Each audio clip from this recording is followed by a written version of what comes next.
The clock struck 13, but no one was supposed to hear it. Welcome to Echo Misteriosa. I'm your host, Ravela. Let's grow this mystery-loving family. Drop a comment with your location. Your comments mean the world to me. I always love reading them. Let's begin.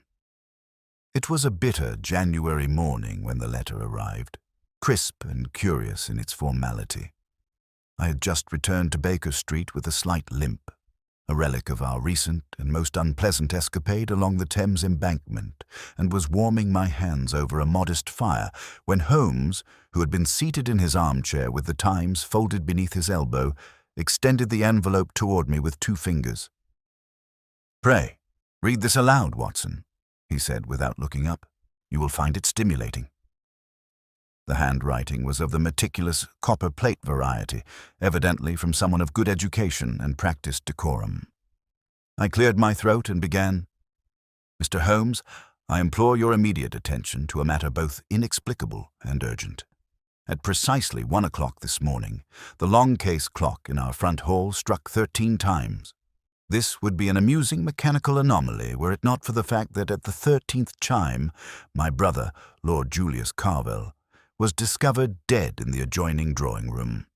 I await your counsel with the utmost anxiety. Elizabeth Carvel, Carvel House, Kensington." "Well," I said, setting the letter down, "either a prank or a tragedy, possibly both." Holmes smiled thinly. The world rarely furnishes such poetic symmetry by chance. A clock striking 13 is not only mechanically improbable, it is symbolically ominous. And what's more, this Lord Carvel, do you recall the name? I searched my memory. The peerage rings a bell. A member of the House of Lords, I believe. Something in foreign policy. "Precisely," Holmes interrupted. "Lord Julius Carvel, hereditary Viscount of Alderham, noted for a recent speech condemning increased British involvement in Balkan diplomacy. A man with enemies in both Parliament and society, and now dead on the stroke of the impossible hour." He rose and paced to the window, the fog of the city curling like grey lace against the glass panes. "Watson," he said at last, "when a clock tells you the wrong time, it is not the clock that is interesting, it is who tampered with it. Dress warmly. We go to Kensington." Carvel House loomed on the corner of Pelham Crescent, a pale monolith behind high hedges and iron gates. We were admitted by a grim-faced butler with a stiff bearing and the complexion of stone. "I am Mr. Tilling," he said. "Miss Carvel is expecting you."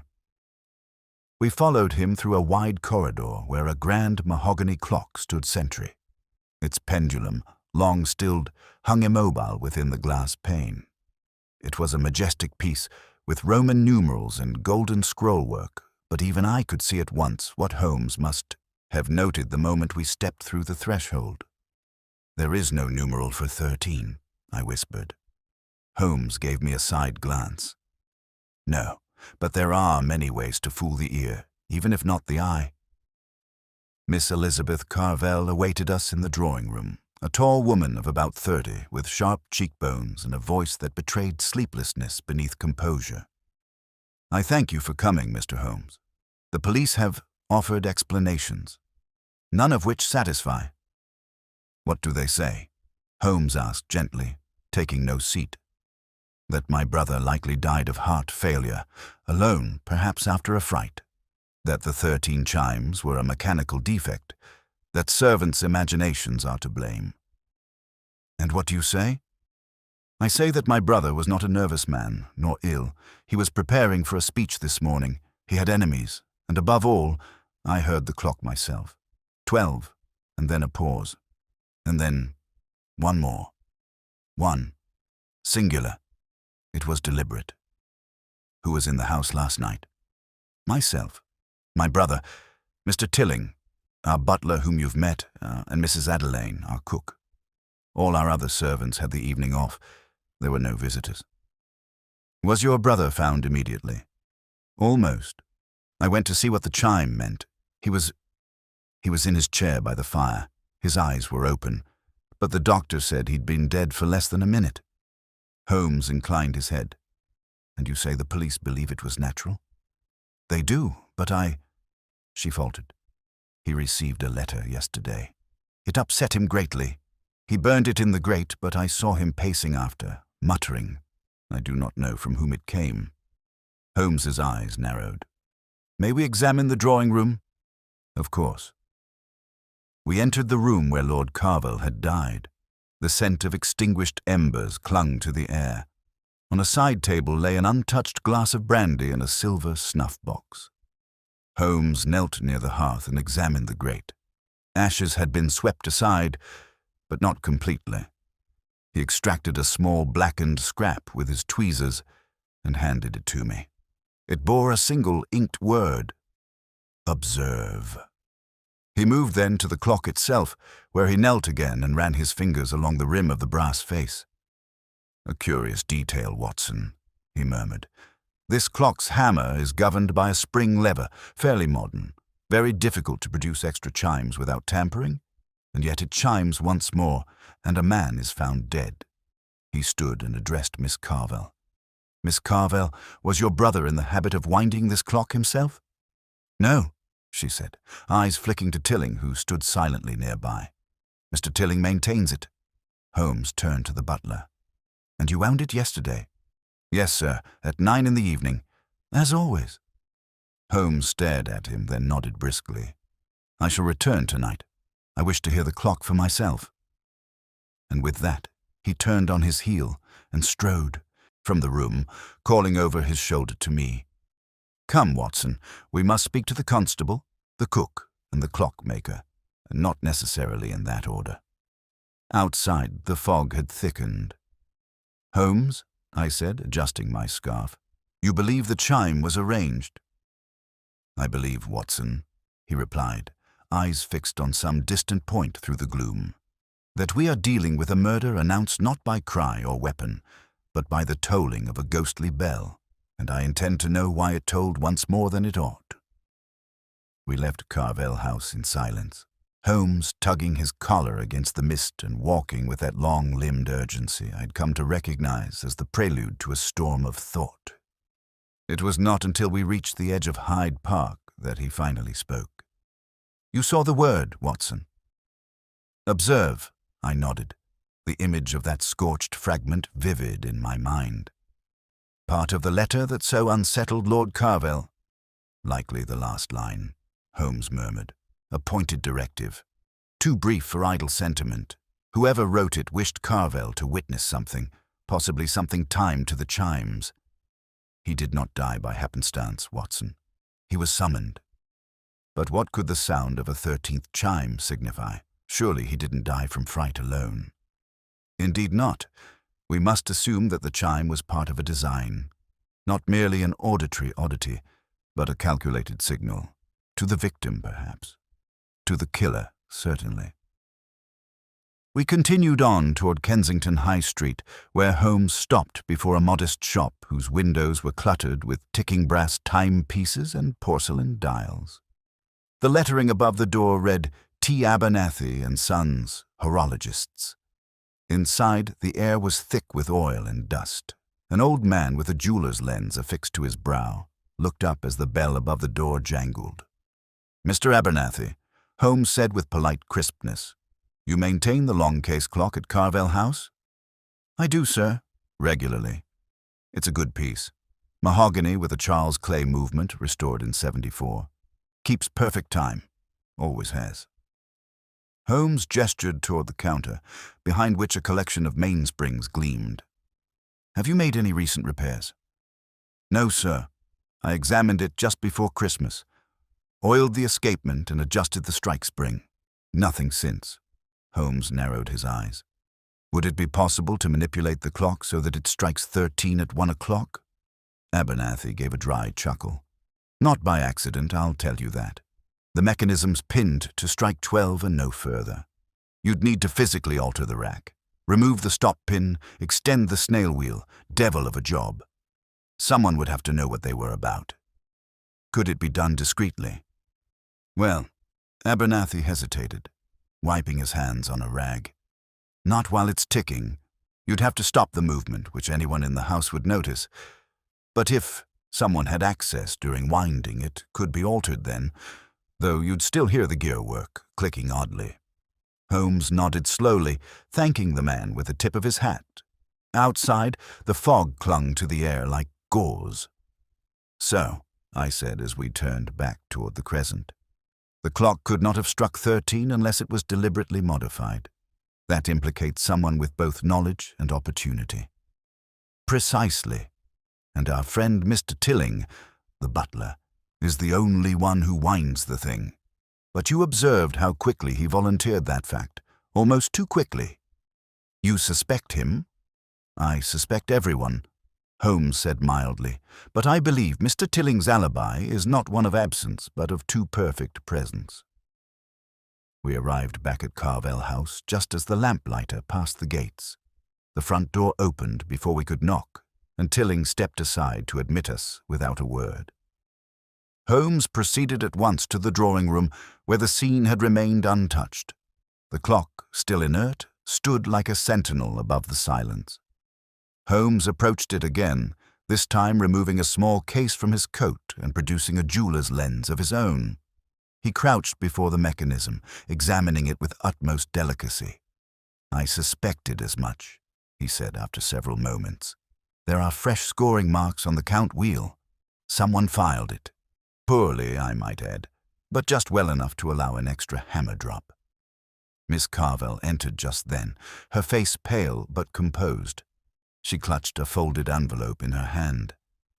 "This arrived by special courier not 10 minutes ago," she said. "It's addressed to me, but the writing is the same as the letter my brother received." Holmes took it without comment and slit it open with his penknife. Inside was a single sheet, unlined, bearing only one sentence. He observed, "Now you must listen." No signature, no clue to its origin beyond the precise copperplate hand. Holmes folded the paper and slipped it into his pocket. "I shall have this examined for traces of soot, Watson. Perhaps from the same ink as the burnt scrap, but it confirms what I feared. The murder is not an isolated act. It is part of a performance." A performance. Yes. The chime, the death, the letter, all orchestrated. We are not looking merely for a killer. We are looking for an author. Miss Carvel sat with her hands folded tightly in her lap. "Mr. Holmes, I beg you, what could my brother have possibly observed that warranted this? He was a public servant, yes, but he kept few confidants. He never spoke of danger. Which makes me wonder, Miss Carvel, did he ever speak of debts?" "Debts?" She looked startled. "Number, we are quite secure." "Why?" Holmes rose and began to pace. "Because death leaves fingerprints even on paper. A man does not die amid chiming madness unless someone has engineered the noise." He stopped suddenly. "Watson, we must speak to the constable who responded to the call, and after that we shall interview the cook." This time, the local station sergeant directed us to a young officer named Constable Langley, who had been the first to arrive at Carvel House just after 1 in the morning. Langley's account was brief but precise. I entered the house and was shown to the drawing room. Lord Carvel was already gone. The doctor had not yet arrived. Miss Carvel said she'd heard the clock chime unusually and went to investigate.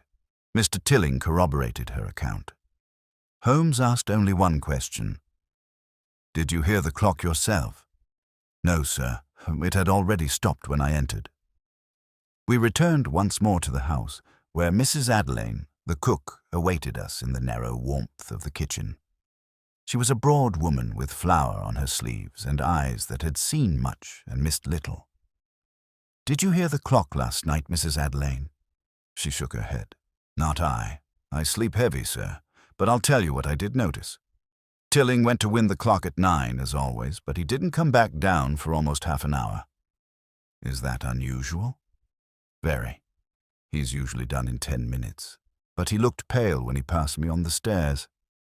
Holmes gave a small smile, one I knew well, the faint curve of revelation beginning to form. But he said nothing, merely thanked her and returned to the drawing room. There, he stood before the clock again, this time gazing not at the brass, but at the oil painting above it, a severe landscape of Carvel Moor. His fingers tapped against his thigh in a rhythm of thought. "Watson," he said finally, "I must remain here tonight. I must see the clock strike, or fail to." "I'll stay as well," I said without hesitation. "No," he replied. "Return to Baker Street. I want you to retrieve my Stradivarius and the green dispatch box. You'll find it behind the Persian slippers." I blinked. "You mean to play music tonight?" "I mean to bait a ghost," he said, not smiling. "And music, my dear Watson, has a peculiar way of drawing out the living who pretend to be otherwise." With that cryptic remark, he resumed his examination of the hearth, the ticking of a pocket watch marking the steady, inexorable passage of time toward another midnight that might chime too long. When I returned to Baker Street later that evening with Holmes's violin case under one arm and the green dispatch box tucked securely beneath the other, the streets were near deserted. A thick drizzle had begun to descend upon the city, transforming the gas lamps into pale halos and the cobbles into slick mirrors. I took a growler back to Carvel House, watching through the blurred window as the grand facades of Kensington drifted past like spectres in the gloom. The thought that Holmes was sitting alone with a manipulated clock and a murder yet unproven did little to warm the blood. Tilling opened the door before I could knock, his face rigid with duty, but his eyes shadowed. "Mr. Holmes is in the drawing room," he said. "He hasn't moved all evening. Shall I take your coat, sir?" I handed him the wet garments and moved quietly into the hall. The great clock loomed to my left, its hands now crawling toward midnight. Its face was expressionless, as if indifferent to the mystery it had become the centerpiece of. Holmes sat near the fireplace, his silhouette cast long across the rug by the flickering coals. The Stradivarius rested on his knee, untouched, while his gaze was fixed upon the mantel. Not the hearth, but something beyond it, as though he were watching a memory perform itself before him. "You've returned," he said without turning. "As requested," I replied, setting down the dispatch box. "The Stradivarius, and your files." "Excellent. You've always been precise, Watson. It is one of your virtues." I ignored the sideways compliment. "You're waiting for something?" "Yes," he murmured, "and it comes on iron gears and hidden hands." I glanced at the clock. 11:48. You suspect the murderer will return. Number Y suspect they never left. Holmes rose and took the violin, drawing the bow gently across the strings. A low note thrummed through the room, mournful and dark. He adjusted the peg minutely, then played a passage from La Cinquantaine, its soft strains weaving through the house like smoke through keyholes. "They're listening," he said calmly. "Who?" "Someone who believes they are still in control of the narrative, but they've made one error." He stopped playing and set the violin aside. "Time," he said, "has no loyalty. You can bend its mechanism, but not its witness." We waited in silence as the clock crept toward midnight. The house was still. I could hear nothing beyond the tick of the clock and the slow pop of coals. Then came the moment. Bong, the first strike of midnight. Bong. 2. We counted them together in our heads, Holmes leaning forward, eyes fixed on the brass face, as if willing it to betray its secrets. 10, 11, 12. A pause. The room was breathless. And then, bong, one more, clear, deliberate, not louder than the others, but separated by that fractional hesitation, a 13th chime, uncanny in its placement. Holmes did not move. "I rewound it myself," he said quietly. "I restored the stop mechanism. That chime should not have struck. Not unless someone altered it again today." I stood, half turning toward the door. "Then it had to be—" He raised a hand to silence me. "Wait." From the hallway came the sound of a footstep. Light, almost imperceptible. Holmes crossed the room in 2 strides and flung open the door. The hall was empty. He turned back to me, eyes blazing. "She came," he said. She. Elizabeth Carvel, who else had both access and motive to return the mechanism to its falsified state. Who insisted, "We observe the clock again, knowing it would perform the same trick?" I shook my head. But the letter was addressed to her, correct, but not necessarily sent by an external hand. "The second note," he observed. "Now you must listen." It is not a threat. It is a narrative continuation. She's not being warned. She is being followed by her own script. A noise behind us made both of us whirl.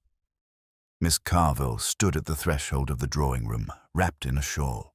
Her expression was neutral, almost too composed. "You heard it again," she said softly. Holmes nodded. "Indeed. And now I must ask, why did you alter the clock again today?" She did not answer at once. Her hands, gloved though they were, trembled slightly. "My brother," she said after a long moment, "had become a man I did not know. I loved him, Mr. Holmes, but he was not innocent. He was involved in things, horrible things." She stepped into the room, and her eyes, I saw now, held a peculiar kind of clarity.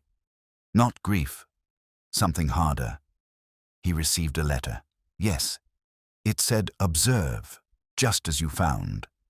He told me that evening that if he should die suddenly, it was not natural. He said, 'Listen to the chimes.'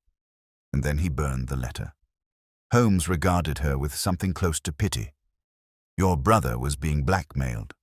She blinked. "How did you—" "Elementary," Holmes said quietly. "He was in foreign affairs. He was outspoken. And the word 'observe' is not merely a call to sight. It is a term used in intelligence circles. Observe and report. Someone had something on him, and he feared it would come due." She sat down slowly. "I didn't kill him, I swear it. But when he died, when the clock struck 13, I knew it was no accident. I knew it was part of a message. So you let it continue. I restored the mechanism this morning. I wanted you to hear it, to prove that it wasn't just some odd failure. I knew you wouldn't believe me otherwise. And the letter you received today." She looked startled. "That wasn't from me." Holmes's eyes narrowed. "Then someone else knew." He moved to the hearth and took the dispatch box. From it, he withdrew a folded folder marked Carvel, International Correspondence. I recognized the format. Holmes's private case studies of political personages. He scanned the contents rapidly.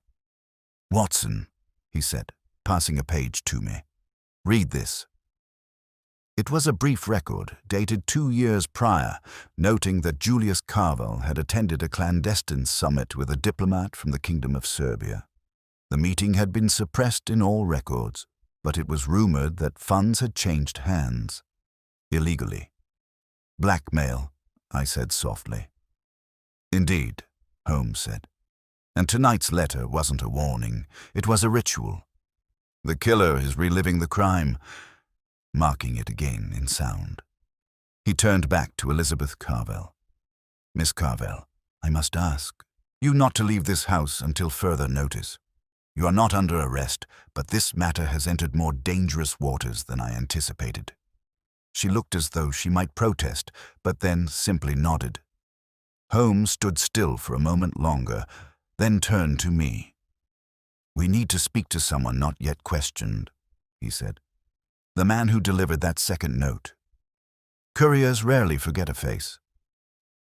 As we stepped into the street once more, the 13th chime still echoed faintly in my ears, an unnatural sound beneath the natural order of time.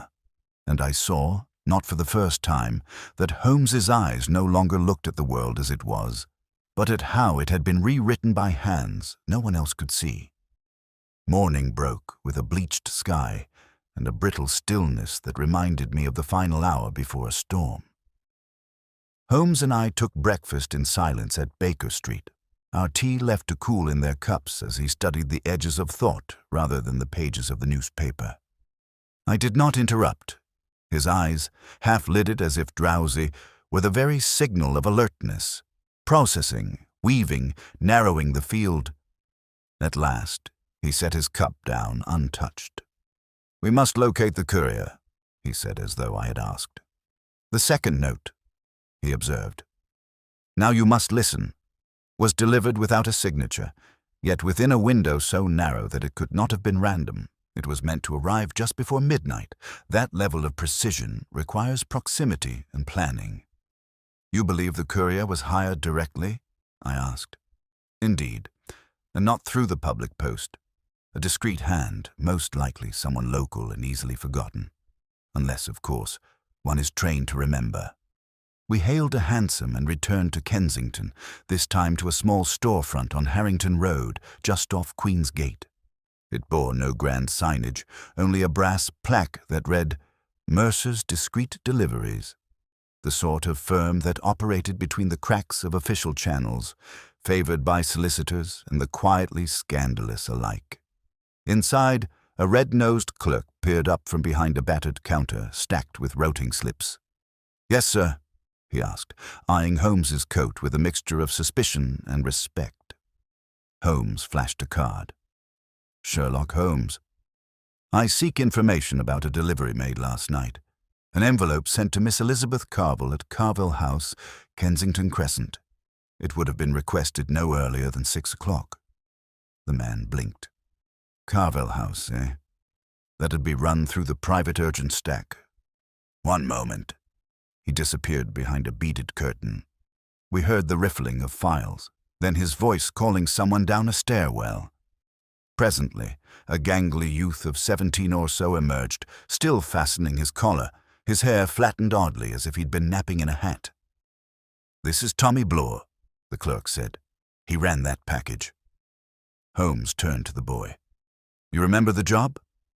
"Yes, sir," said Tommy, eyes widening.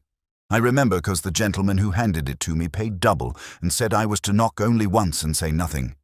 Very particular, all in a black envelope, thick paper. Felt heavy, like it had more than just a note." Holmes leaned forward. "The gentleman. Describe him." The boy scratched his chin. Middle height, pale face, sharp nose, wore a green wool coat with a velvet collar. Gloves. Not new ones, bit frayed at the fingers. Looked like one of them club types, but too nervous to be posh. "Did he give a name?" "No, sir. Said he was sending condolences. Told me not to dawdle. Met me right outside the shop just before 7. Holmes nodded slowly, then fished in his coat and handed the boy a sovereign. "Should you recall anything further, come to Baker Street. Tell no one you've spoken to me."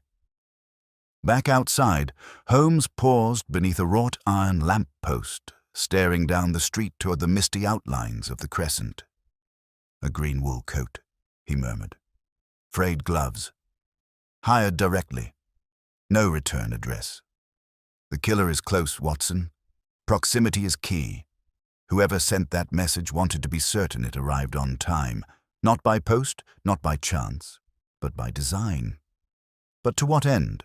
I asked. "To stage the second chime, or to reassert control over the narrative?" Holmes glanced sideways. "Both.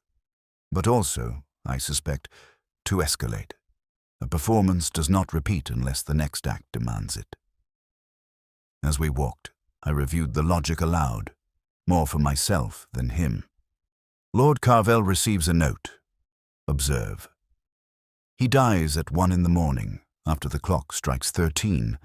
The mechanism was altered. Elizabeth restores the defect to prove the event. Then another note arrives. Directed at her this time.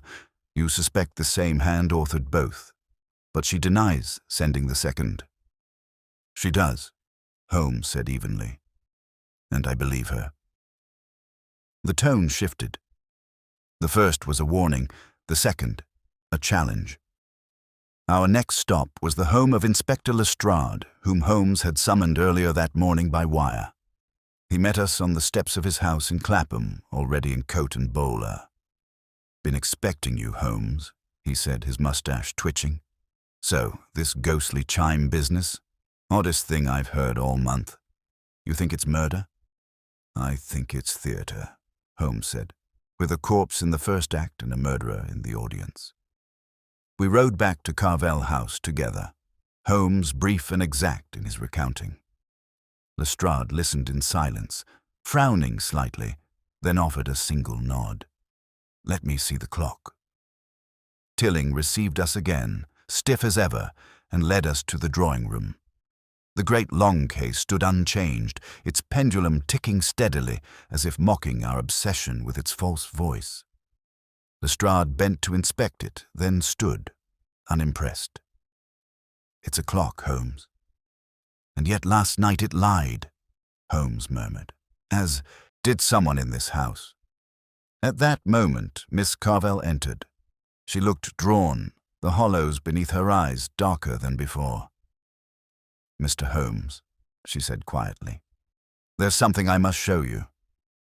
She produced a small package, wrapped in brown paper and tied with a faded blue ribbon. This arrived for me this morning. No note. It was left on the doorstep. Holmes took the parcel and unwrapped it carefully. Inside was a small brass gear, neatly polished, and a note card bearing 3 words. Tick, tock, watch. He held the card up for Lestrade to see. Well, the inspector muttered, that's a message. Right enough. A second performance cue, Holmes said. Our killer is no longer content with suggestion. He means to act again. Lestrade turned sharply. You think there'll be another death? Holmes did not answer at once. Instead, he turned to Elizabeth. Miss Carvel, when your brother was alive, did he keep a personal appointment book? Yes, she said. A small red one. He always had it in his breast pocket. It wasn't among his effects. She frowned. Then it must be missing. Holmes's eyes lit. Then our murderer took it, and that means we are not merely chasing a killer, Watson. We are chasing someone who needs to know where others will be. Someone timing their crime, just as they timed the chimes. He looked up at the clock. Tick, tock. Watch, he repeated softly. It is not just a taunt. It is a warning. He will strike again, and this time, not merely in sound. Lestrade straightened. Then we must set a trap. Holmes smiled faintly. Precisely. And the bait shall be time itself. He turned toward the door, his coat swirling behind him like a theatre curtain, and I followed, knowing that the clock had not finished speaking, and neither had the killer who had taught it to lie.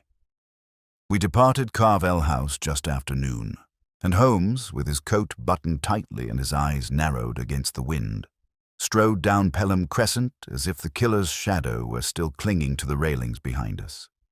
I kept pace in silence, sensing the sharp turn his mind had taken with the arrival of that brass gear and its cryptic message. He was no longer examining possibilities. He was closing in. When he finally spoke, it was low and certain. The key is rhythm, Watson. Not merely in the chimes, but in the killer's conduct. A pattern is forming. I nodded. First a death marked by a 13th chime, then a second chime reproduced. Now a gear left like a calling card. He glanced sideways at me. Pleased. Yes. And what is a gear, Watson, if not the physical embodiment of repetition? Turned once, it engages another. Turned twice. Momentum. We are not simply dealing with a single act of violence. This is a clockwork of murder, set to strike again. But what's the motive? Political revenge? Blackmail? Both may serve, Holmes said. But I am beginning to suspect something deeper. The killer does not merely wish to conceal something. He wishes to prove something. And there is no deadlier man than one who considers himself a moral dramatist. He hailed a cab and directed the driver toward Belgravia. I said nothing until the rattle of the wheels gave us some privacy from the streets. Where are we headed? To the archives of the Foreign Office. Officially, we are consulting Lord Acton's personal secretary. Unofficially, we are verifying a hunch. Holmes leaned forward, tapping a gloved finger against the side of the cab. Lord Julius Carvel was not merely present at that Balkan summit 2 years ago. He suppressed its outcome, My correspondence suggests there was an internal dissent. Someone else who attended. Someone silenced or scapegoated. I want to know who. We arrived at a stately townhouse whose brass plate read, Archival Annex. Foreign Office, Internal Affairs. Holmes presented a forged authorization with the air of a man borrowing a match.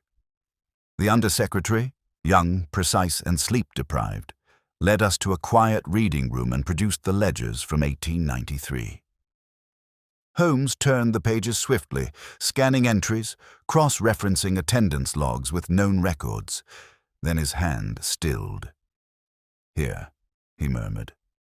He pointed to an entry beneath Lord Carvel's name. Henry D. Ashcroft, listed as Special Liaison, Eastern Matters. I squinted at the line. I don't recognize the name. Because you weren't meant to. Ashcroft was dismissed weeks after this summit. No public scandal, but his name vanished from subsequent assignments. According to this note, he tapped the margin.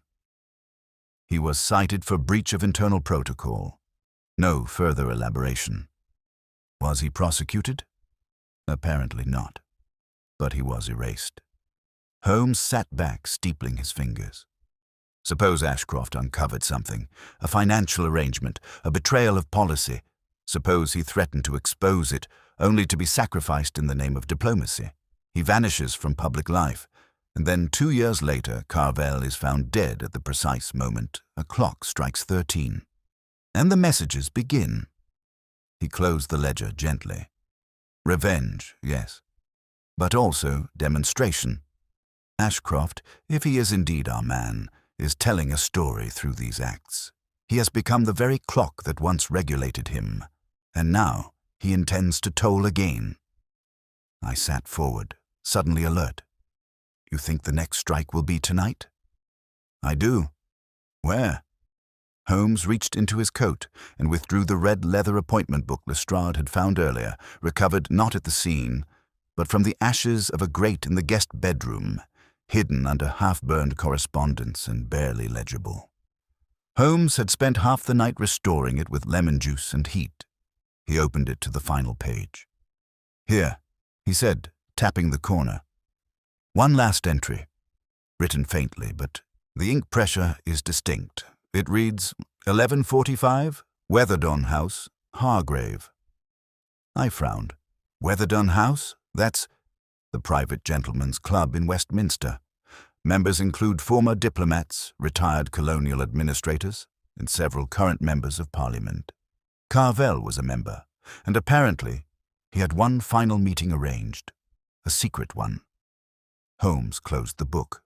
We shall be there tonight. By the time dusk fell, Holmes had sent 3 telegrams, one to Lestrade requesting quiet police presence in the surrounding streets, one to Weatherdon House requesting access as the guest of an unnamed club patron, and one to a discreet contact within the diplomatic registry. We spent the intervening hours in preparation, Holmes reviewing dossiers, I assembling notes, maps, and time logs. By 9 o'clock, we were walking past the wrought iron gates of Weatherdon House. A uniformed attendant admitted us without question, our fabricated invitation apparently convincing enough for club protocol. The building was dimly lit, its high walls lined with oil paintings of forgotten ambassadors and men with careful beards. The dining rooms were quiet, the billiard hall hushed. It was not a place for frivolity. It was a vault for secrets. Holmes led us down a side corridor where a gas lamp flickered against a single brass door marked Members' Lounge. West Room. According to the club's secretary, it had been reserved for private consultation tonight, no other details offered. Inside, the room was furnished with tall-backed chairs, a bar cabinet, and a grandfather clock. Smaller than Carvel's, but with similar styling. Holmes examined it briefly, his fingers brushing the base. He nodded. The gear left at Carvel House? Its dimensions matched this model. You think this is the next stage? No, Holmes said, eyes darkening. This is the finale. He turned to me. The entry was for 11:45. We wait. The minutes passed slowly, the silence broken only by the soft ticking of the clock. At 11:42 we heard footsteps in the corridor. Holmes gestured for me to move behind the thick curtain near the windows. He took position behind the open door. The footsteps approached, hesitated. Then the door creaked open. A man stepped inside, mid-50s, tall, pale complexion, green coat, frayed gloves. He closed the door behind him gently, then removed a small envelope from his coat and set it upon the table beside the clock. He stood there for a moment, looking at the timepiece with an expression that was not satisfaction, but quiet grief. Then he turned to leave, and Holmes stepped from behind the door. "Mr. Ashcroft," he said calmly, "you are late." The man froze. His hand slipped into his coat pocket. Holmes raised a single finger. That would be unwise. Ashcroft stood very still, then slowly he removed his hand. It was empty. "I knew you would come," he said. "I had hoped you'd be too late." "You've staged this," Holmes said. "Each step. Carvel's death, the chimes, the notes. You wanted it observed. You wanted her to listen. But why?" Ashcroft's voice was low. "Because no one did. Not when it mattered."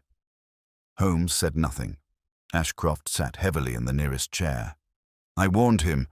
I told him that the agreement with those envoys would explode, draw Britain into something ugly." He laughed, said diplomacy was about silence.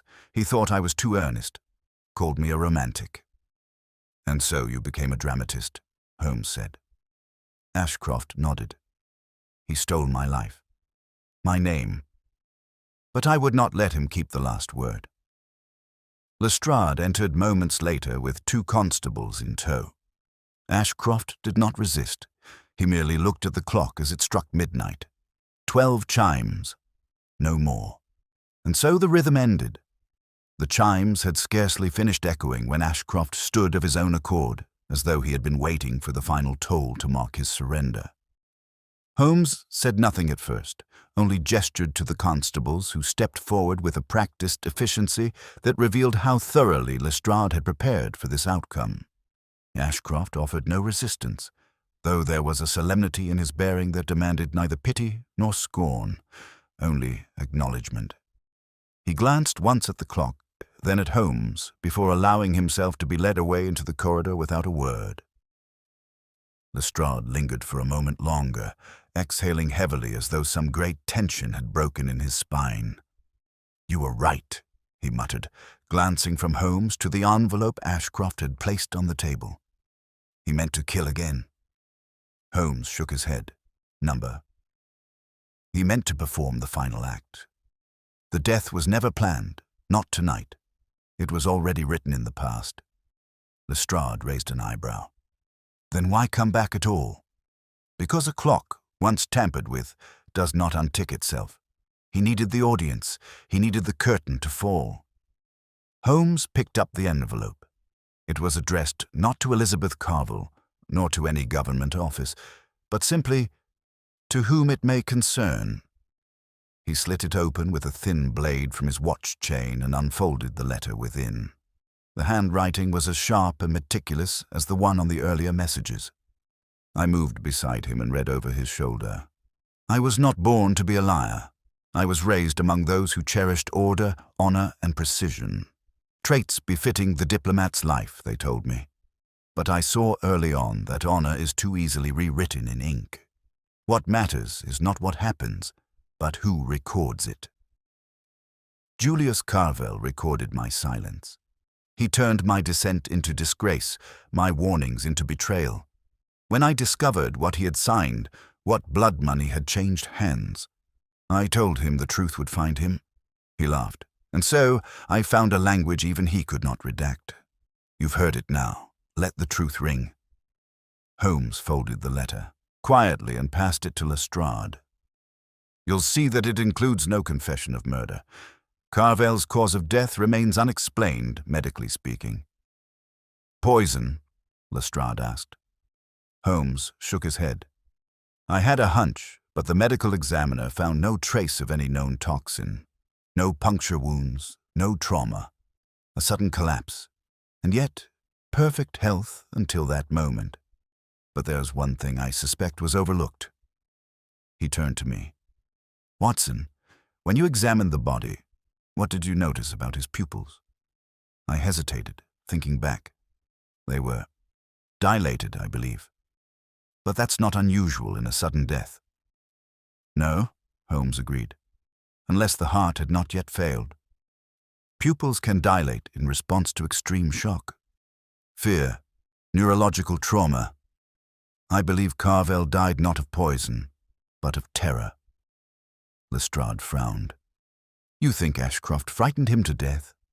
I think he designed the moment to create absolute, inescapable psychological collapse.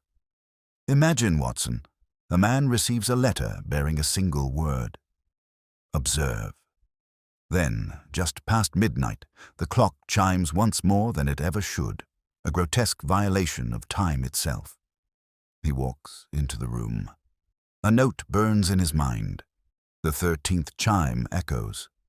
And perhaps Ashcroft is waiting, perhaps not. But the fear is already planted, and the man, a master of control, loses all command of the moment. His heart seizes. No murder weapon, just orchestration. Lestrade gave a low whistle. That's a new one for the books. But it's not the mechanics that matter, Holmes said. It's the message. Ashcroft designed his revenge not simply to punish, but to be understood, to be remembered. The room fell into a brief silence. Outside, the bells of Westminster began to strike the hour. This time they did so cleanly. 12 strokes. No more. By the following morning, the story had broken in quiet but determined fashion across several London broadsheets. Of course, the official accounts made no mention of the chime or the letters or the exact timing of Carvel's death.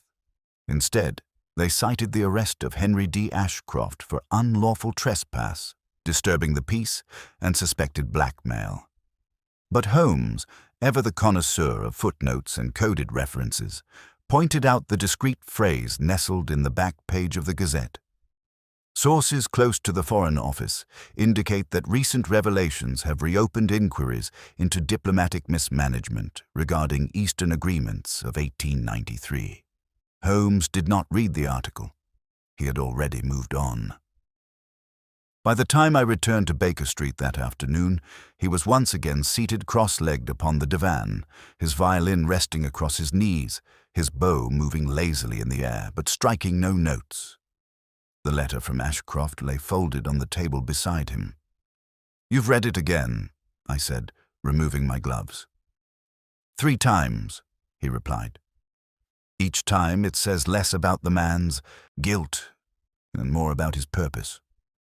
I sat. "Do you think he meant to kill Carvel from the start?" Holmes hesitated. "Number one, I believe he meant to expose him. Carvel's death was incidental to Ashcroft's performance, albeit an outcome he was prepared for. That is why the first note was so restrained. Observe. It was an invitation, perhaps even a test." He rose and crossed to the window, looking out onto the street where a milk cart rattled past. "What remains unclear is how Ashcroft accessed the clock. It was altered not once, but twice. Tilling insists he wound it alone. And yet, the scoring on the strike mechanism was not subtle. It required tools and time. You don't believe Tilling? I believe he's telling the truth, just not all of it. He may have left the mechanism exposed during one of his routines. Or perhaps Ashcroft posed as a repairman at some point in the weeks prior. Carvel trusted no one. But he did love routine. It would not have occurred to him that time itself could be weaponized. There was a knock at the door. Mrs. Hudson appeared, holding a small envelope. "Another note for you, Mr. Holmes." He took it without comment, opened it, and scanned the contents. Then he passed it to me. "My work is done. The silence resumes. Let the clock strike 12. "Only 12. I set the note down slowly. "A final bow," I said. Holmes nodded. "And a plea for closure." The fire crackled low in the hearth, and for a time we sat without speaking, listening to the steady rhythm of the mantel clock. Holmes closed his eyes and leaned back, his expression unreadable. "There is something unnerving," I said at last, "about the idea that a man can orchestrate death without laying a hand on his victim." Holmes opened one eye. "Not unnerving, Watson, merely rare. Most men kill with bluntness, steel, poison, force. But the mind can kill with elegance, with symbols." With sound, he stood, moved to the desk, and gathered the notes and sketches from the case into a single folder. With deliberate care, he labeled it, "The Clock That Struck 13. Then he shut the folder, locked it in the drawer, and turned away. "Come," he said. "There is a piano recital at the Albert Hall. I find myself in need of a different rhythm." And so we left, as we often did, just ahead of the city's next sound, leaving behind a story that would never fully be told in print, only in the quietest corners of memory. A story where the ticking of a clock had spoken louder than any cry, and where justice had arrived not with a shout, but with a chime. It was not until a week later, on a morning draped in chill mist and yellow fog, that the final note of unease returned to Baker Street. By then, we had long filed away the matter of Henry D. Ashcroft, and Holmes, as was his habit after a completed case, had thrown himself into a languid melancholy relieved only by monographs on the migration, patterns of Central Asian birds, and a baffling treatise on bell harmonics. The violin remained silent on the side table, and even the pipe had not emerged from its tin in days. It was I who answered the door when the knock came. An uncertain tap, not the firm summons of police or client, but a hesitant rapping, as though the knocker feared what might answer. She was young, not more than 22, plainly dressed in dark grey wool with a black veil pushed up over her hat. Her gloved hands clutched a small bag, and her voice, though low, was firm. "Dr. Watson? I was told I might find Mr. Sherlock Holmes here." I nodded, ushering her in from the street. "Indeed. Come in, miss." "Clara Elston," she said. "I've come from Hedden Street." Holmes, who had been reclined motionless in his chair near the fire, stirred as I closed the door. He did not rise, but fixed the girl with that peculiar, piercing gaze which gave the impression that he had already met her somewhere in a half-forgotten dream. "You knew Henry Ashcroft?" he said without preamble. She started. "Yes, I was his niece. My mother was his sister. She died when I was very young." Holmes gestured to the chair opposite his own. She sat stiffly, removing her gloves with a deliberateness that bespoke inattention.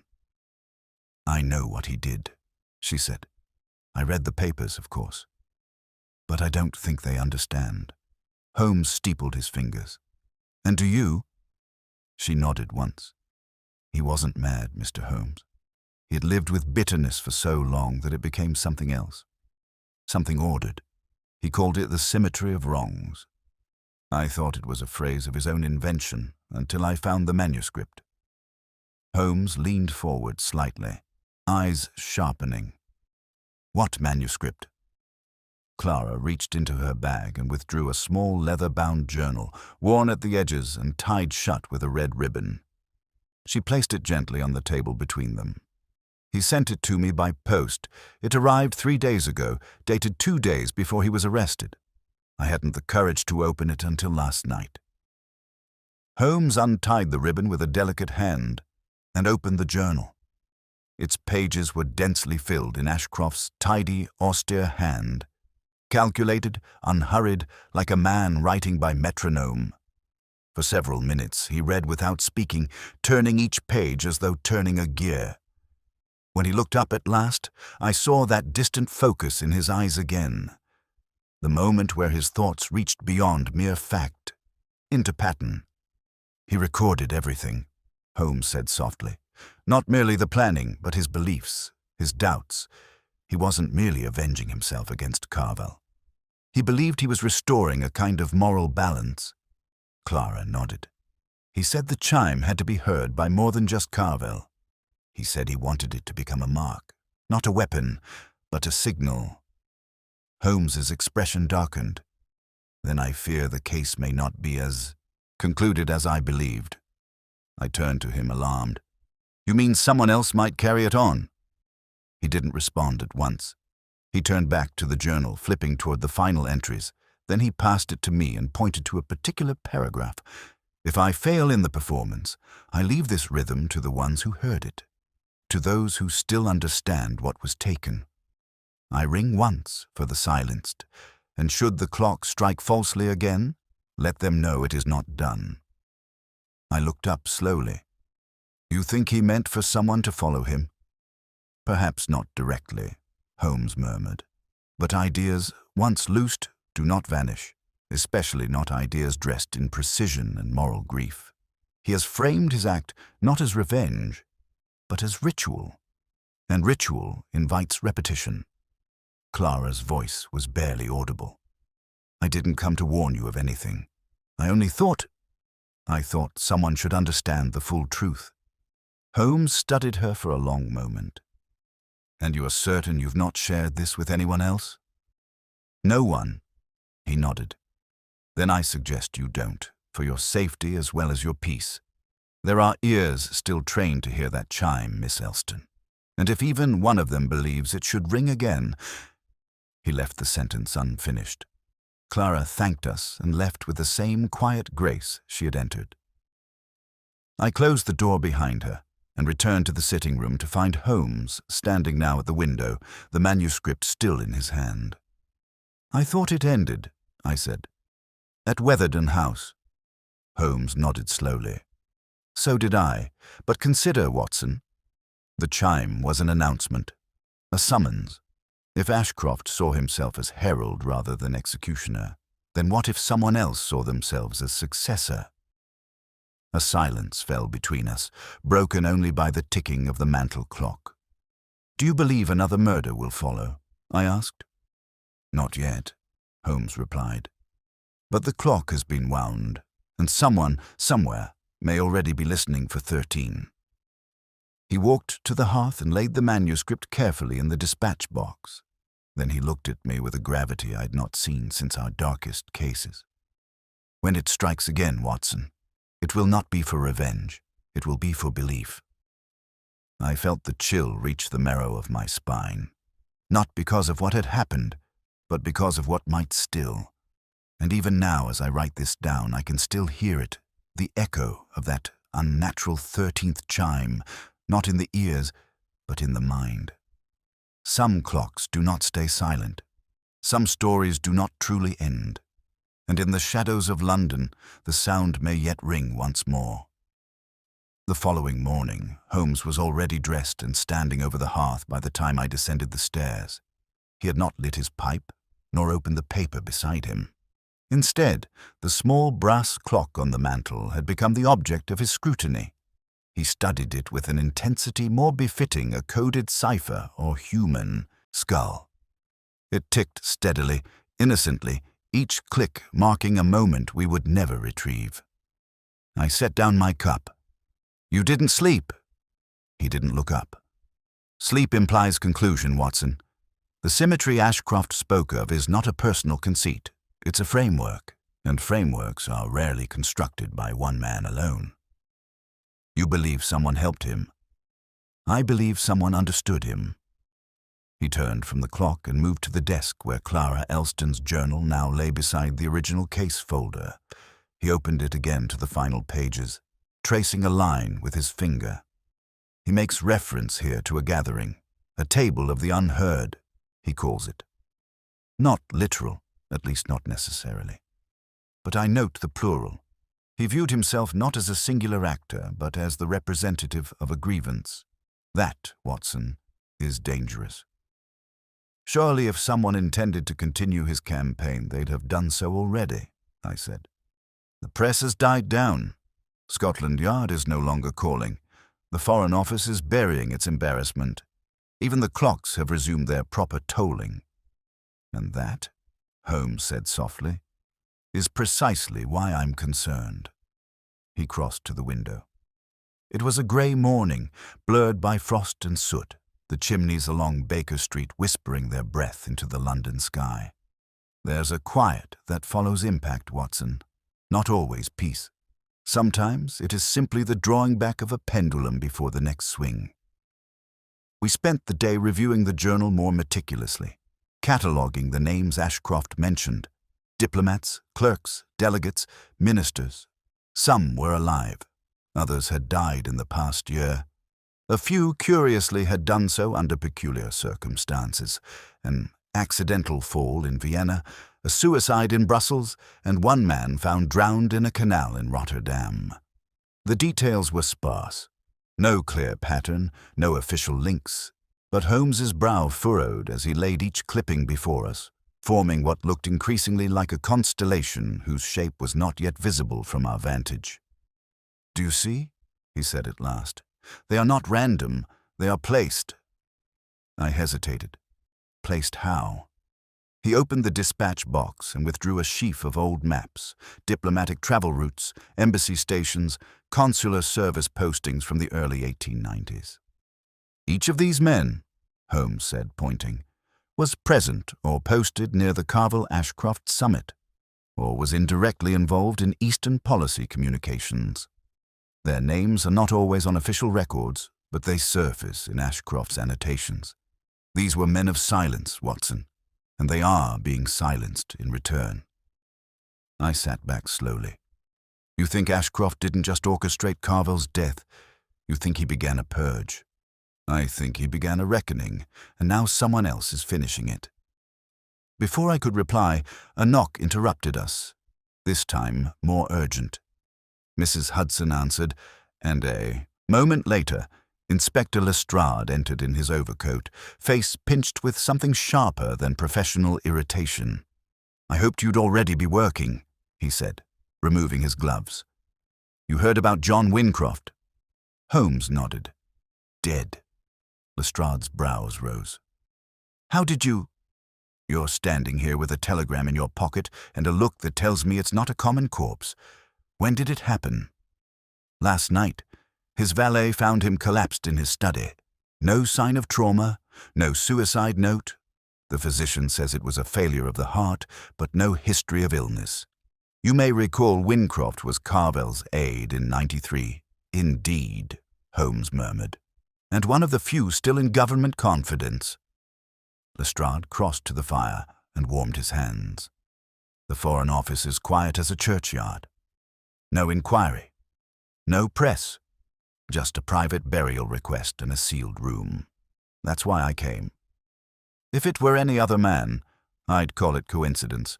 But with this one, and Ashcroft only just locked up, you wonder if the clock has struck again," Holmes finished. Lestrade nodded. Holmes turned away from the fire, his voice crisp.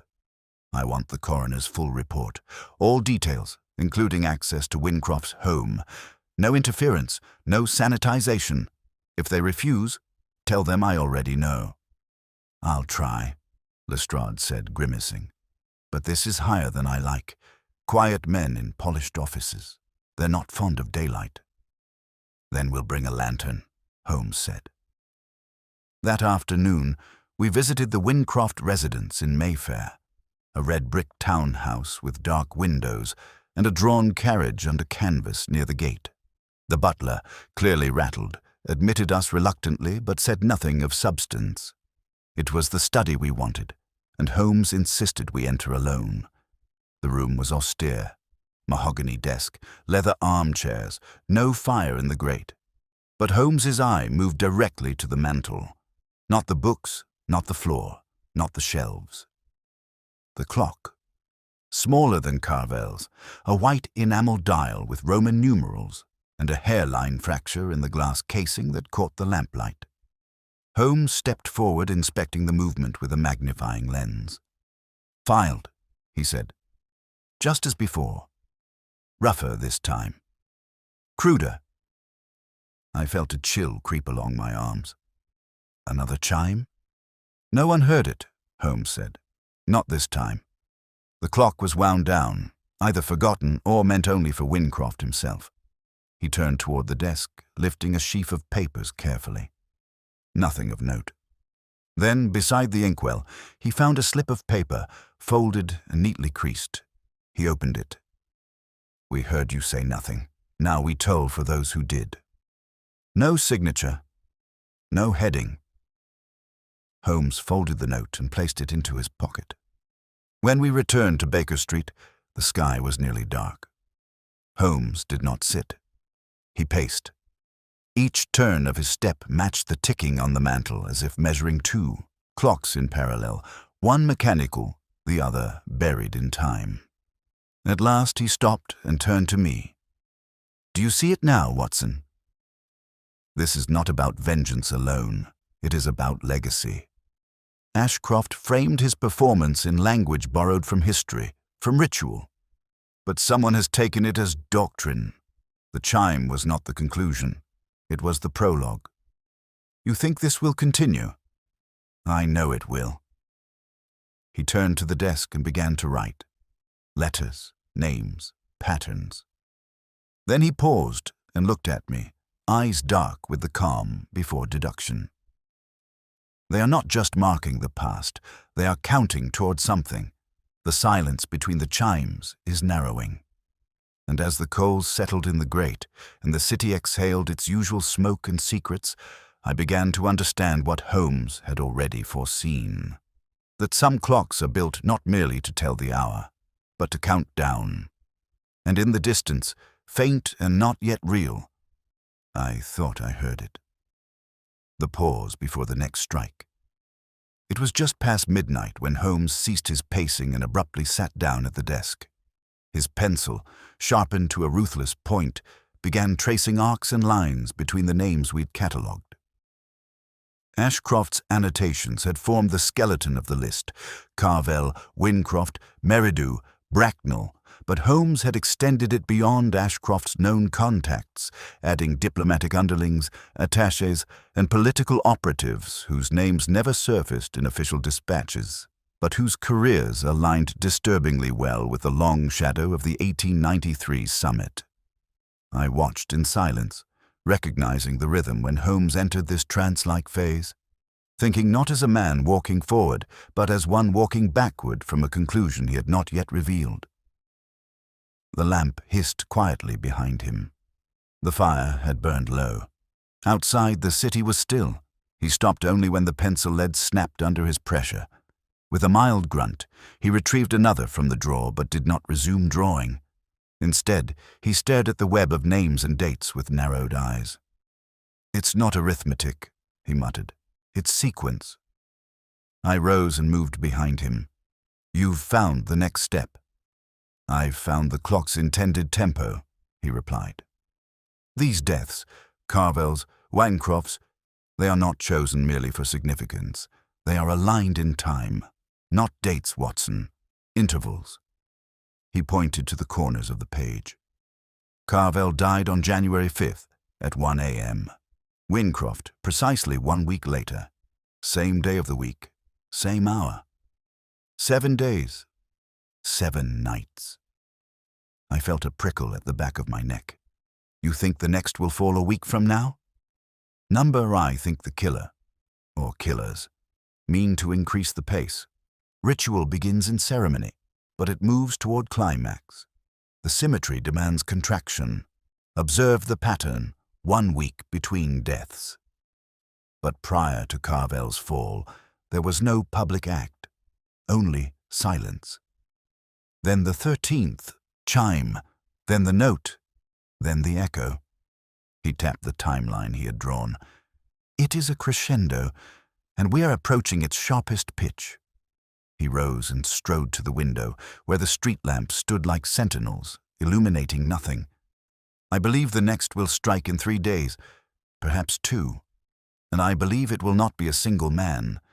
The message has shifted from private punishment to public metaphor. This group, if it is one, has waited for the quiet.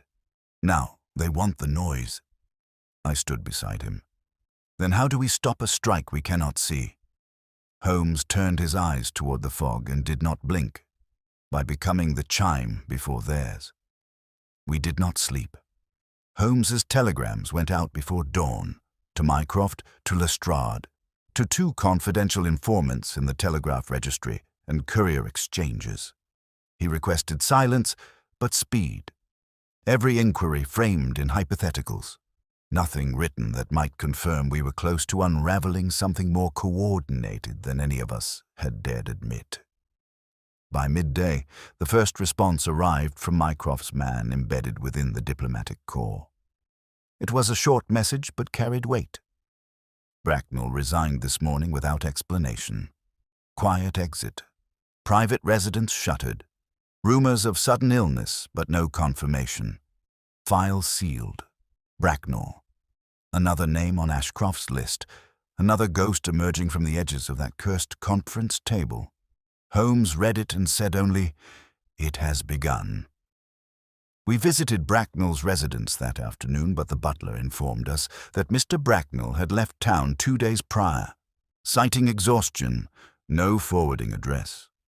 Holmes studied the house from the street for a full minute, his hands behind his back, then turned to me with cold certainty. "They warned him," he said.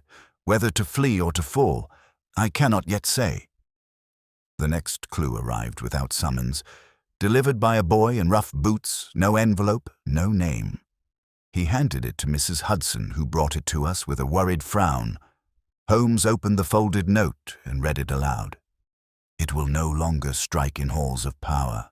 The next will toll among the silenced. Let them hear us from below."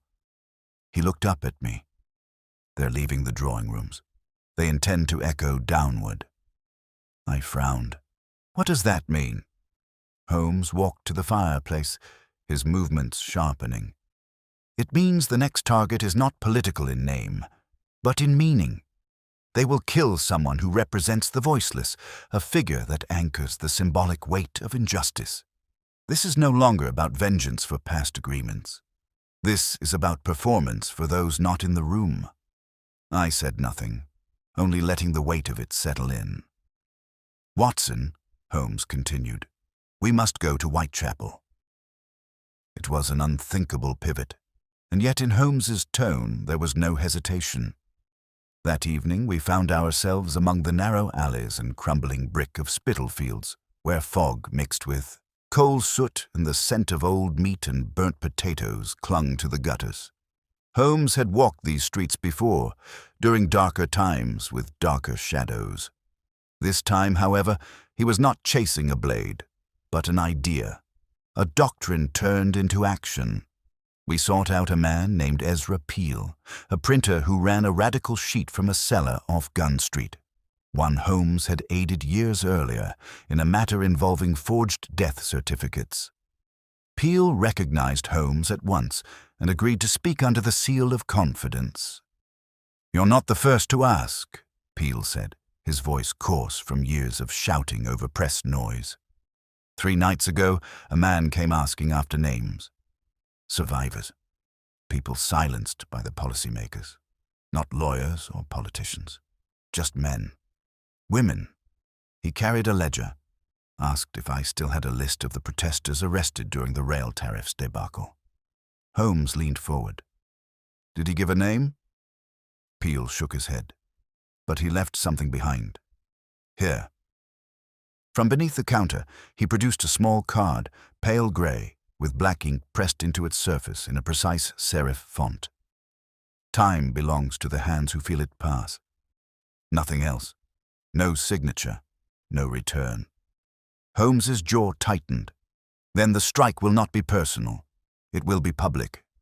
He rose abruptly. "Peel, do any of your pressmen or associates plan to gather soon? A reading, a memorial, anything where such a man might choose to make a statement." Peel scratched his beard. "There's a union meeting at St. Bartholomew's Crypt this Friday. Not officially sanctioned, but it's tradition. About 100 men. The widows of the men who died in the Savile iron collapse usually attend." Holmes nodded. "That's where it will toll." The next 48 hours were consumed in preparation. Holmes informed Lestrade, who secured the crypt in secret with plainclothes officers posted along every arch and alcove. Holmes himself entered early, dressed in rough spun and soot, appearing more like a dock worker than the sharp instrument of Scotland Yard's nightmares. I remained near the entrance, close to the crowd, among candles and whispers and grieving eyes. When the clock struck midnight, it did so from the bells above, but beneath the stone, another sound emerged, footsteps across the back tiles. A man in a pale grey coat stepped into the aisle, and Holmes stepped directly into his path. No words were spoken. The man reached into his coat and froze as 5 pistols clicked behind the pews. Holmes took the man's hand and removed from it a pocket watch, its hands painted black, its minute hand extended like a dagger. "Who sent you?" Holmes asked, but the man only smiled. "The hour is not mine. I'm only the bell ringer." And in the quiet, I swear, we heard something again. Not sound, but silence poised to break, a silence that knew what it meant to strike 13. The man in the pale grey coat stood motionless in the middle of the aisle, encircled by plainclothes, constables with pistols drawn. He offered no resistance. If anything, his stillness suggested expectation, as though this moment had been rehearsed in his mind long before his steps ever echoed beneath the vaults of St. Bartholomew's crypt. The pale watch in his hand, with its dagger-pointed minute hand, lay inert in Holmes's palm now, its ticking absent, as though it had never measured time, only threatened it. Lestrade approached from the far side of the chamber, his expression grim. He nodded to the officers to stand down, then turned to Holmes. "Well?" he asked. "Do we have a name?" Holmes turned to the man. "You may speak now. You've ensured your audience." The man looked at him, and a small, strange smile curled his lips. "My name would mean nothing. I'm a bridge, a hinge. I was not meant to be remembered, only to ring the warning." Holmes's voice was level. "The warning has been heard. What follows is up to you. Speak now, or you will speak only to the prison walls." The man's eyes, calm and strangely bright, flicked to the gathered crowd, widows and workers, union men and orphans, all silent now, watching. "It was never about me," he said. "Ashcroft showed us how time could be made to speak. We only amplified it. He rang the first chime. We tuned the rest." Lestrade stepped forward. "Who's we?" But the man fell silent again, that smile returning, not defiant, but resigned. He had already said more than he had permission to say, or perhaps more than he believed was necessary. Holmes handed the watch to Lestrade. "Have it examined immediately. If it's like the others, it will contain more than gears." Lestrade looked skeptical, but pocketed the item and gestured for the man to be taken away. The officers moved in, binding his wrists in quiet efficiency. He didn't protest. As he was led out beneath the crypt arches, I caught a final glimpse of his face, a calm that was not madness, but something colder. Belief hardened into duty. When the doors closed behind him and the murmurs rose among the gathered mourners, Holmes exhaled. "It was not an attempt," he said quietly. "It was a decoy." I turned to him sharply. "You mean the man was never meant to succeed? He was meant to be seen. He was the 13th chime made flesh." Holmes stepped away from the crowd, his eyes moving across the stone walls as if listening again for sounds the air had not yet made. "Watson," he said, "come with me. Now." We left the crypt and emerged into the bitter night, fog wreathing the iron fences like grasping fingers. Holmes moved quickly, not toward the carriage, but across the street, through alleys that curved and narrowed, until we arrived in front of a shuttered building with no sign and no light, except for the glimmer of a lamp in the uppermost window. He knocked 3 times, precisely, then paused, knocked twice more. A slot in, the door slid open. A voice said only, "The hour." Holmes replied, "10 past truth." The bolt withdrew, and the door creaked open to reveal a woman in a housekeeper's uniform, though her bearing was not domestic. She stepped aside without a word. We entered. Inside, the building bore no resemblance to its exterior. The walls were lined with filing cabinets and paper-stuffed drawers, the scent of ink and coal smoke lingering beneath old varnish. At the far end, a man sat at a desk, his back to us. He was rail-thin, grey-haired, and nearly still except for the slow turning of pages in front of him. "Mycroft," Holmes said, voice clipped. The man did not turn. "I was wondering when you'd come."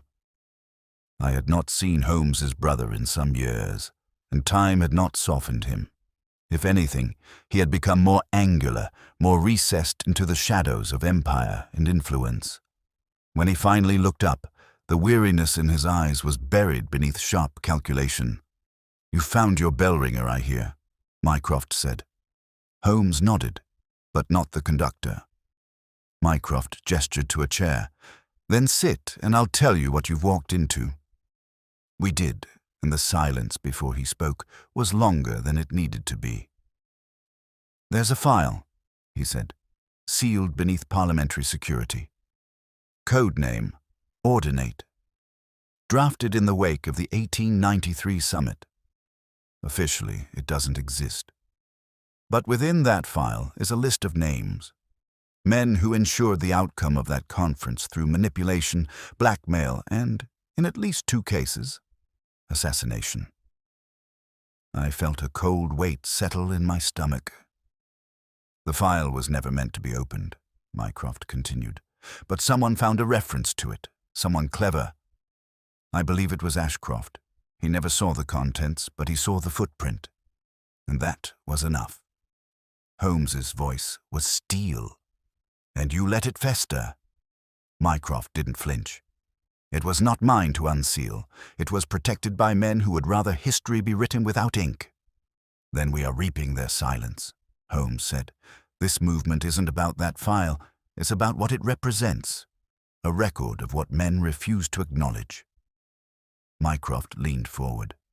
"And now they're writing their own history. One death at a time." Holmes rose. "I need access to Ordinate. Full list. Every name. Every date.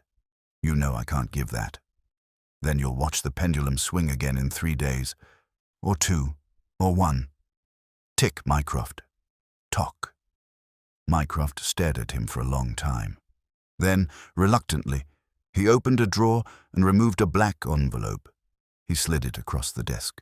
"I can't stop you, but if you read this, you'll know things you can never unknow." Holmes took the envelope and said nothing. Back at Baker Street, Holmes opened it alone. I did not ask to see. Whatever lay within belonged to the silence Holmes had carried since the beginning, long before the 13th chime, long before the first death. He read each page slowly, lips pressed into a hard line, and when he reached the end, he folded it once, returned it to the envelope, and placed it in the drawer beside his revolver. He turned to me then. "There is one name not listed." "Whose?" "The next one." I waited. He said it softly, as if the name itself might crack something in the air. "Clara Elston." The weight of it struck me like a falling pendulum. "She's Ashcroft's niece," I said. "Surely." "She is the bridge, Watson. The connection between memory and message. I thought she came to close the book, but now I see she came to open it. You think she's involved. I think she believes. And belief, when carried in grief, becomes action." There was no anger in Holmes's tone, only inevitability. "She has the journal, she has the symbols, and she has nothing left to lose." He moved to the window and looked out at the streets below. "When it strikes next," he said, "it will not be in protest. It will be in legacy." And in the breathless stillness that followed, even the mantel clock seemed to hesitate, waiting, like the rest of us, for time to break its own rule once more. Holmes did not sleep that night. He sat by the hearth in his dressing gown, arms folded, his gaze fixed not on the flickering coals, but on something far beyond them, something only he could see. I watched him from the writing table, where Clara Elston's journal lay open to its final pages. She had recorded everything, and yet Holmes insisted the most important detail was the one left unwritten. At first light, a telegram arrived, confirming what Holmes already knew.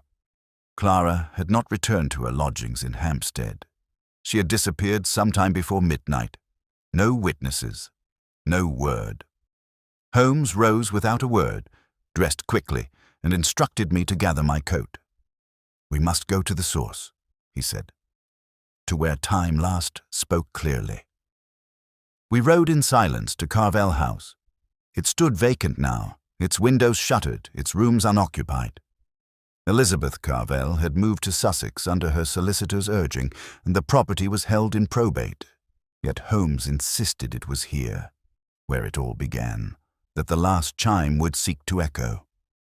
He unlocked the front door with a key provided by Lestrade and stepped inside without hesitation. The house was cold, the floorboards creaking beneath our steps as though recalling the weight of ghosts. We moved to the drawing room. The long case clock stood tall and motionless. Holmes approached it and examined the mechanism with swift precision. "She's been here," he said. "Yesterday, possibly early this morning. The mechanism's been altered again." He reached into his coat and withdrew a pocket mirror, tilting it to catch the light behind the clock. There, etched into the inner wall of the case, were 3 faint marks. Vertical, slanted and curved. Symbols I recognized, from Ashcroft's journal. "She's preparing a message," Holmes murmured. "Not to kill. Not any more." To mark, the silence of the room deepened, thickened. "Watson, do you recall what Ashcroft wrote on that final page?" I nodded. "Should the clock strike falsely again, let them know it is not done." Holmes stepped back. "Precisely. Clara is not continuing his killings. She's concluding his narrative. The final chime is not meant to accompany a death, but a revelation." We found her not an hour later, in the gallery above the Foreign Office archives. She was standing before a display case containing portraits of diplomatic delegates, including Lord Julius Carvel. In her hand was a key, and beside her on the floor was a small travel case. She turned when we entered. "I wondered how long it would take," she said softly. Holmes inclined his head. "You intended to strike the last chime not with a weapon, but with a truth." She looked down at the case. "I copied the entire journal, annotated, added the names from the sealed file. I was going to leave it on the floor beside his portrait at precisely 1 o'clock. Holmes nodded. "You would not be heard if you shouted. But if the clock chimes at that exact moment, as the hour hand passes Carvel's face, then they will listen," she said. He stepped closer. "And you will be arrested. Or silenced, your voice, like his, confined to whisper and implication." She met his gaze. "I know, but he gave me the sound. All I had to do was carry it." Holmes held out his hand. "Let me carry it instead." She hesitated, then handed him the case and the key. Her hands trembled slightly. "What will you do?" she asked. "What I must," Holmes replied. "I will let it strike, but I will ensure the bell does not become a gun." Clara sat down on the bench and lowered her head. Holmes stood beside her for a long moment, then turned to me. "We must let the truth ring, Watson, but only once." That afternoon at 1 o'clock, the long case clock in Carvel House struck 13. The sound rang out through the corridor, where 2 archivists paused their work and turned toward the drawing room. There, in full view, lay a single envelope pinned to the clock face. Inside, the names, the ledger, the full story. No death followed, no blade, no poison. Only the resonance of a truth too long deferred. Scotland Yard made no arrest, Mycroft made no denial, and Holmes Holmes returned to Baker Street and sealed the case into his black dispatch box. He labeled it only, the final toll. Days later, I asked him if he regretted not stopping the chime. No, he said simply. A crime was not committed. A silence was, and silence, once broken, must not be mended too soon. And so the case closed. Not with a scream, but with a sound that refused to be forgotten. A chime that did not mark an hour, but an idea. One that will, perhaps, echo longer than any sentence. And though I do not expect to hear the 13th chime again, I know now what Holmes meant when he said that some clocks do not tell time. They tell truths. They tell truths. They tell truths. They tell truths. They tell truths. They tell truths. They tell truths. They tell truths. They tell truths. They tell